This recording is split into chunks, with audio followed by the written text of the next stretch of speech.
We asked Greg Litzinger, Steve Sherk, and our very own Lucas, when was the most popular day for bucks in daylight in 2021? Important data because you can keep this in mind for this upcoming year. We have a variety of where these folks are located, so some really good information. Hope you guys enjoy it. When was the most active day on your trail cameras last year? Let us know in the comments below. Here we go. Your trail camera this year was heavily focused on scrapes in the big woods. Yes. What did you learn from that?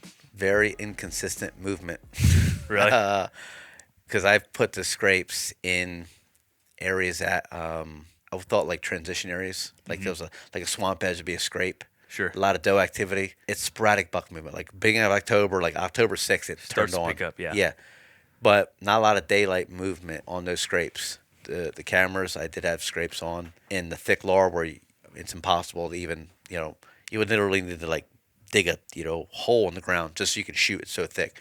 That's where all the daylight activity was. These bucks would not even come into, any type of sunlight exposure. There was just, as soon as it got that gray light, you'd see them drift out every now and again. But that deep, dark laurel, that's where those bucks were at. From middle of October to even middle of December when I pulled some of the cameras. They just don't leave. They don't come out for nothing. And I think that's just a safety. Yeah. There's so much pressure out. They just don't come out. There's food in there. There's cover. And those cameras I had in the deep, dark timber there, laurels, zero people. Because literally it's like, I remember like my back still hurts from like literally crawling on my hands and knees and just walking like a 90 degree because it's just awful. You got briars, you got laurels, and anybody's walked through mountain laurels, it's just awful. There's sticks here, sticks there, and that shit don't break, You got to force your way in there. I love this part here where things just explode. And this is what you should see every year when the weather is right during the rut. You're going to get people say that that's just normal. This is prime rut. You should see these numbers. I'm telling you, if you didn't see this stretch of, let's see, 5, 6, 7, 20 some degree mornings, those numbers would have dropped. Yeah. I'm telling you, those, especially when it's like, 28, 25 or lower, just super cold, crunchy. You can hear them coming. Unbelievable deer activity. And that's exactly coupled with being such a prime time of year. That's exactly what we're seeing here in early November. And actually, if you look November 6th, and that's the day I shot my buck, that was our best day we had out of all of 2021. And also look at the low, 20 degrees. Coldest morning, produced the most activity. And actually, if you were to go back and look at the coldest morning in October, best activity that day too.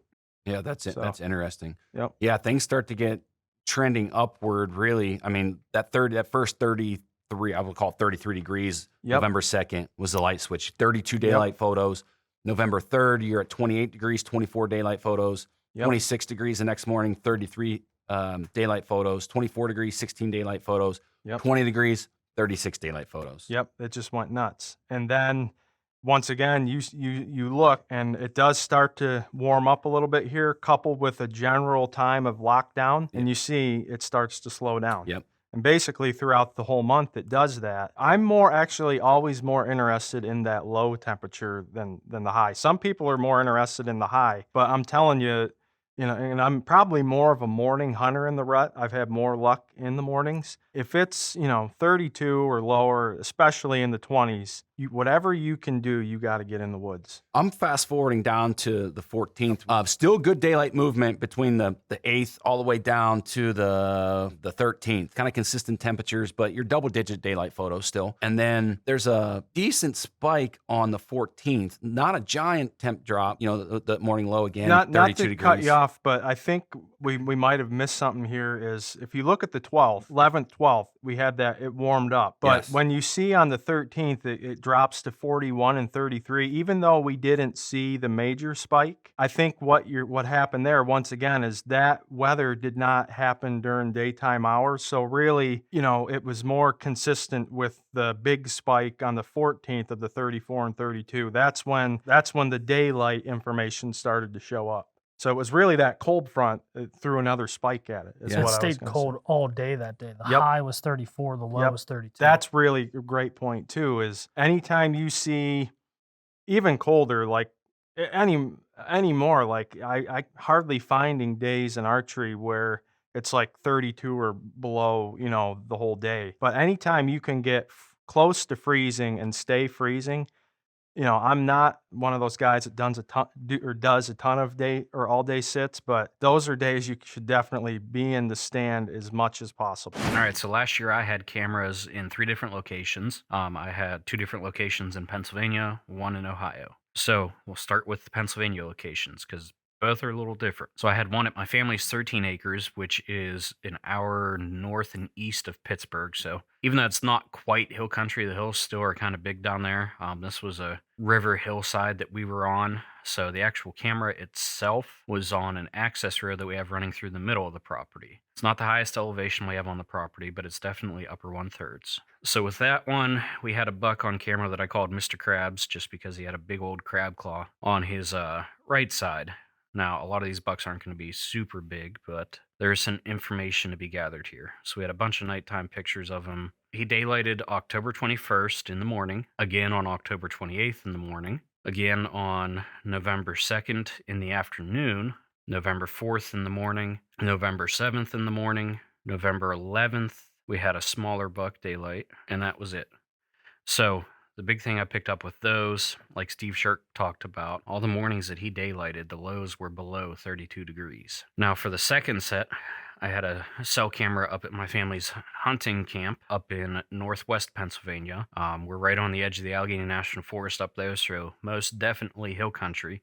This camera, however, was on the lower thirds. This was actually in a big bottom in the river valley. I had this camera on what I thought was a primary scrape right on a soft transition between some swampy creek bottoms area where it met like the hardwoods of the big bottom, and then it had a power line running along the one side of it. So it kind of had a couple different transitions meeting in one area. Historically, this spot has always produced some nice deer on camera for us. So in hill country, everyone always says, if you want to get after bucks, you got to get in the upper third. It's not always true. I am like right on the edge of where farm country is meeting the hills. It is pretty steep, but it's not like that up and down with the real narrow bottoms. This bottom that we're hunting is probably 3/4 of a mile wide. It does have some ag up the road. So just like the camera at my family's property, October 21st in the morning, first daylight buck picture. October 23rd, we had one daylight at 8:30, then a different one 10:06, a different one at 2:52 in the afternoon, and then nothing until October 25th. We had one at 9:07 in the morning. We had a different one at 11:07 in the morning, a different buck at 11:14 in the morning, and then we had another buck show up that same day at 6:26 in the evening. The very next day, 10:26, we had a buck at 8:26 in the morning. We had a different buck at 9:26 in the morning. 10:27, we had a buck at 7:41 in the morning. 10:29, we had one at 11:30 in the morning. 10:30, we had one at 9:55 in the morning. We had another one at 2:44 in the afternoon. We had one at 5:50 in the evening. November 1st, we had one at 3:19 in the afternoon. November 2nd, we had one at 7:40 in the morning. November 5th, we had one at 9 in the morning. November 6th, we had one at 9:40 in the morning, and then it died. I talked earlier about kind of putting the pieces of the puzzle together. What I am kind of coming to the conclusion with this set, yeah, big bucks spend the majority of their time on that upper 1/3 in hill country. But it seems like that first cold front in late October, they kind of shift down the mountain, down to the bottoms, looking around for that first doe and heat. I'm not saying to completely abandon the upper 1/3. If you have spots in the upper 1/3 that you have a lot of good action going on, by all means, go hunt that. But if you have a spot down in the lower 1/3, I have found that that first cold front in October is always, always, always super productive down in the lower 1/3. All right, so for my last set last year, we had 5 cameras on an 80-acre piece that a friend of mine owns in east central Ohio. So not quite true southern Ohio, but not quite like flatlands farm country. So right along the Route 70 corridor, kind of like a rolling hills area. So not super, super steep, but still like 100 to 200 foot change of elevation, a lot of ag in the area. Starts off here with October 16th. We had 2 bucks daylight in the afternoon. October 18th, we had a little buck at 7:30 in the morning. Things didn't start to heat up until October 23rd down there. So 8:24 in the morning, we got a picture of a nice buck. 6:45 in the evening, we have this sequence here of a buck kind of nosing a doe around. October 26th in the evening, we had a nice buck in our back food plot. October 27th, we had another nice buck in our back food plot in the evening. October 29th in the evening, we had a younger buck back there in the back food plot. So October 31st, we had this buck come by at 6 o'clock in the evening. November 1st, we had a buck 12:20 p.m. in the middle of the day in our back food plot. Then things really ramped up. And November 5th is when things really started to heat up. If you've seen this clip in our videos before, this is my target buck from last year down there.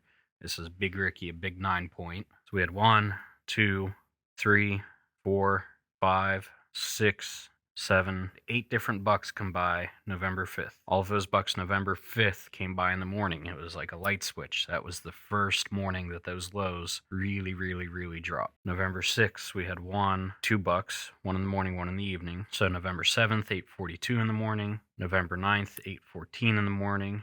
November 12th, 3:30 in the afternoon. November 13th, 7:55 in the morning. 8:25 in the morning, 8:40 in the morning, 3:13 in the afternoon, 5 o'clock in the afternoon, 5:20 in the afternoon. So we had 5 or 6 different bucks on November 13th. November 14th, we had a freak snowstorm. We had 1 cruising by. November 15th in the morning on 2 different cameras. November 15th again. November 16th in the afternoon. November 17th in the morning. Second buck later on in the morning. 3:45 in the afternoon, our target buck shows back up again. November 19th at 10:30 in the morning on a camera down over the hill. At 11:30 in the morning, we had this bruiser show up. Later on that day in the afternoon, we had 1, 2, 3, 4, 5 different bucks show up in the afternoon. November 20th, 8:48 in the morning. November 21st, we had another one of our target bucks show up at 12:10 p.m. November 22nd, 8:09 in the morning, 4:03 in the afternoon. November 23rd, we had 1. November 25th, 9:44 in the morning, we had another one of our shooters show up. November 27th, 3:30 in the afternoon. November 28th, 3:40 in the afternoon. December 3rd, our target buck, the target buck, showed back up 8:30 in the morning. That same day, we had a little buck show up midday, and then nothing until December 8th. 7:30 in the morning, 8:30 in the morning at a different camera, 8:30 in the morning down over the hill, 8:50 in the morning, we had the big 8-point show up. December 9th, 8:30 in the morning, December 10th, 7:30 in the morning, December 13th, 9:50 in the morning, December 16th, 8:08 in the morning, December 17th, 8:30 in the morning, December 19th, 8:19 in the morning, and that wraps up Ohio. So as you can see, as I'm sure most of you can guess, public land, Pennsylvania, a lot of the action was late October, early November. Private land in Ohio, still a decent amount of action in that October-November timeframe, but late November, early December, we still had a lot of bucks daylighting. Just because the rut's over and it's the beginning of December doesn't mean that the bucks aren't going to daylight. So take this for what it's worth. Hope it helps you guys out this year. Good luck this season. Shoot a big one.